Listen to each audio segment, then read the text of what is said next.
Hey everybody, here we go again. Temperature is 58 degrees, humidity is 40%. So, we are officially skinning and coating this thing with aluminum. The initial plan was to make two large pieces like the late model B-36, one for this side and one for the other side. So what I did, I went up there, threw me down some nice cardboard, taped it all down, got it so it's perfectly sloped, not perfect. And then I made a pattern, transferred it to aluminum. I then started working with the English wheel because every one of these panels is not flat, but they're bowed up in both directions. I guess that's a complex curve or something. A lot of people like to use that word. It might not be, but it sounds good, right? Trying to manage this large panel, back and forth, putting it up there. I realized very quickly that this is not part of my skill set. It's beyond my abilities. Not to mention the level of anxiety of having to get every single area on that curved as the octave goes, and then have to have all those screws match up and have the material. Now, mind you, I left, about an inch on the edge so I could go back and trim it. But let's just go look at what I'm doing. What I'm doing is instead of doing the two big pieces, I'm doing it how they did it on the A models and the YB-36. I'm gonna do one piece at a time. It's much more manageable. If I mess up, I didn't blow $130 for a sheet of aluminum.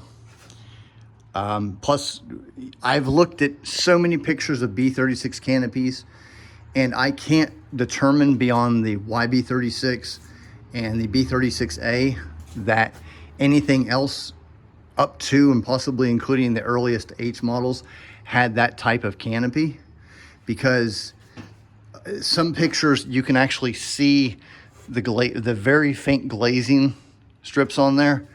Some you can't. I don't know. Be honest with you, don't really care at this point, because just doing this piece right here, I have to, first make a pattern, make a rubbing, get up there, transfer that to the aluminum, cut it out, and then I have to put it in there with all the screws to make sure it tightens down and everything's got enough room. So I leave just enough room between these two panels to have the screws to be able to go through. Then I have to take it over to the English wheel, which this is the biggest radius I've got, which is a 24-inch radius. It matches the radius of the canopy somewhat. Of course, the radius of the canopy is 8 feet, 96 inches. It's all I've got. But for my first ever attempt at making something with the English wheel, I'm not a bit disappointed. When I first threw that up there, it was perfectly flat, and it just didn't look right. And I knew that I had to get up there, and you can see it's got that apex on the top right there on both longitude and latitude. And I think it looks great. And once I get the retaining strips up there, to be honest with you, with the exception of the people watching this video, nobody's gonna know. They're gonna be like, oh, that's a B-36 canopy.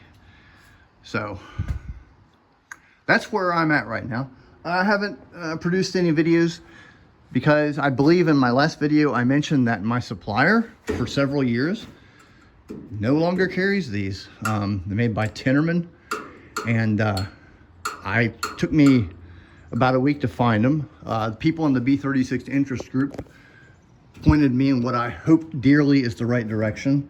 I've got a sample package of 25 coming. I mean, the specifications on the length and width and the size of the U-bolt are great, but I didn't want to order hundreds of them and them not be correct. So they're coming, and once I get those here, it's gonna be done. I'm gonna be doing this one piece at a time. I'm gonna do the other side, and that's where we're at.